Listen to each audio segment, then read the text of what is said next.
రాజన్న సిరిసిల్ల జిల్లా వెంకటాపుర గ్రామంలో ఒక అంగన్వాడీ కేంద్రంలో 3.5 ఏళ్ల చిన్నారిని టీచర్ కొట్టిందని తల్లిదండ్రులు ఆరోపించారు.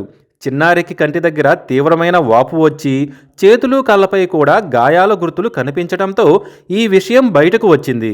దీనికి సంబంధించిన ఫోటోలు, వీడియోలు సోషల్ మీడియాలో వైరల్ కావడంతో అధికారులు స్పందించారు.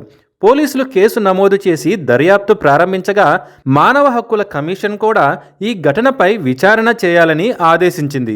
ప్రస్తుతం ఈ కేసు విచారణలో ఉంది.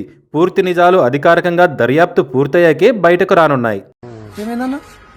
కొట్టింది నిన్న అంగన్వాడి ఎదరామెకు జర కాస్ట్ బిల్లింగ్ ఎక్కడ పంపించారు? అంగన్వాడిగా? అంగన్వాడి. ఎక్కడ? ఎవరు? వెంకటపురం. మేడం పేరు రాణి.